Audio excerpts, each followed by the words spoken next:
I'm Clay Schroff, Michelle Schroff, and we have 10 kids total. So we have 4 biological children and 6 adopted, 1 international, and the other 5 from foster care here in New Mexico. Over 8 years, we fostered 42 children.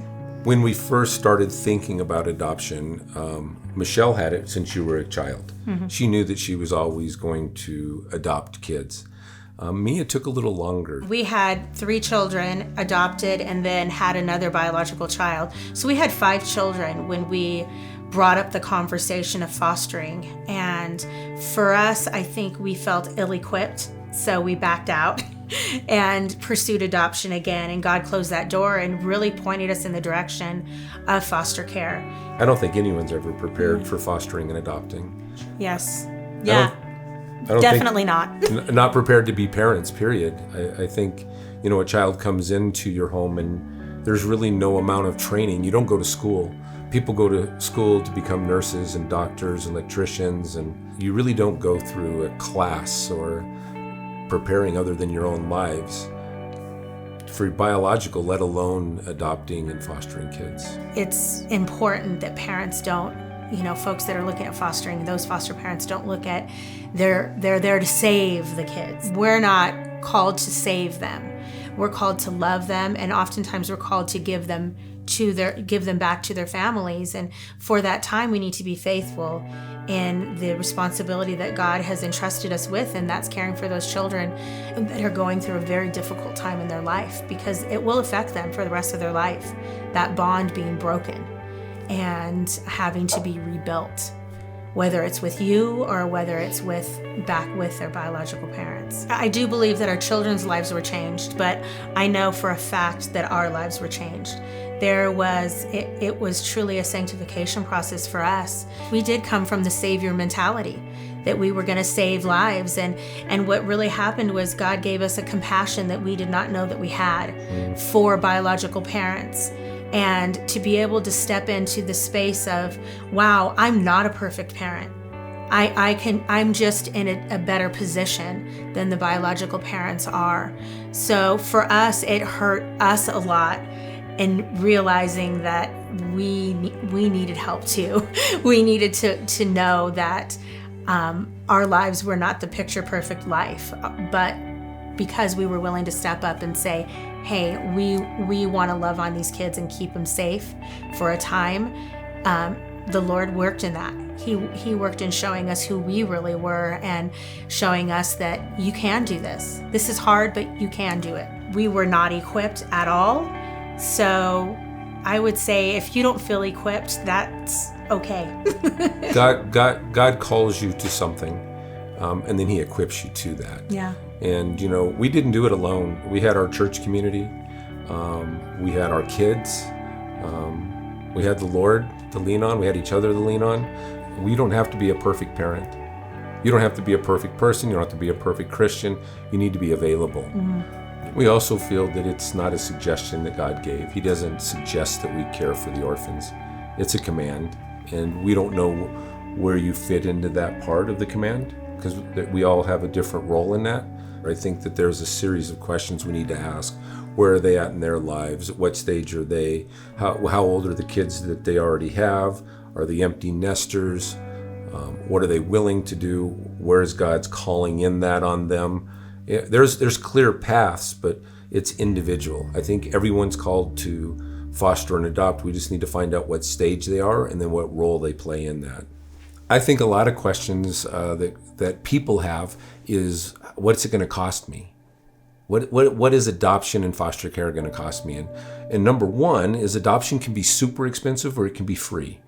It depends on the road that you travel. There are organizations that come alongside you and help to make that work. There's a lot of things that you can do to make that work. And then if you go through the state, it's absolutely free. In most cases, they're paying you to care for those kids. We generally don't bring that up because we want people who are doing it because they want to do what's right. They want to do what God's called them to do. But in truth, you do get a small stipend for caring for these kids, and it helps. It may not pay for everything, but it helps get you over that hump. So there's a lot of different ways that we can come alongside you, the state can come alongside you, or other organizations can come alongside you and make it possible to adopt a child. Every life is valuable. Every life is created, as we say, on purpose and for a purpose. And we are created in the image of God. And there are children that do not know that and will not be told how special they are unless someone does that. And we believe that being pro-life is instilling that life into them, and that life is Jesus Christ. The church has always stepped up for the children, the widows, the orphans, always. So what are we doing now? For the last 10 years, we've teamed with Calvary, and they've come alongside us providing resources and help to families in need. So a lot of times it's a matter of families keeping their kids and then coming alongside foster parents, because it's not easy. But God doesn't call it to be easy. He doesn't call us to an easy life.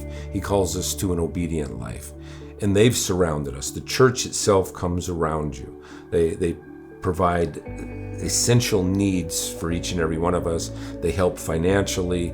And then mostly they're there during the rough times, during the support with prayer and counseling. I would say for anyone that has, really counted the cost, because there is a cost to fostering and adopting, the first person that I would call would be someone that's already done it. I would definitely go speak with someone that has potentially adopted internationally, or someone that has fostered children in CYFD custody.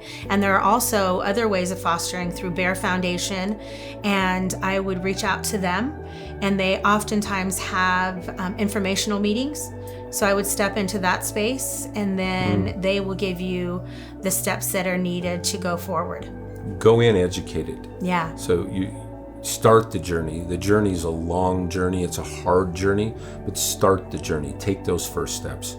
Go to the internet, reach out. So people who are interested in fostering and adopting, and you have a lot of questions, that's what the 19th and 20th is for. Is you come out, you can meet with me, you can meet with Michelle, you can meet with the other professionals that we have there, and we can help guide you. We can plug you in where you need to get plugged in, and really plug you in where your heart desire is.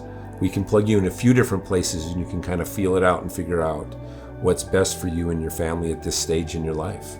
And actually, on the 27th, there's going to be an informational meeting in the hub. And that's where we'll have a panel of folks that have fostered or adopted. We'll have social workers that will be available if you're ready to start your journey. That'd be your first step. We've been asked if we would make the same decision again with fostering and adopting. And it really depends on the day. But in truth, of course we would. It's something that is not only enriched our lives, but it inspires others to do it, and you watch them and it's enriched their lives. And God didn't say it was going to be easy, but He'd say it would be worth it. And all I can tell you is it's worth it.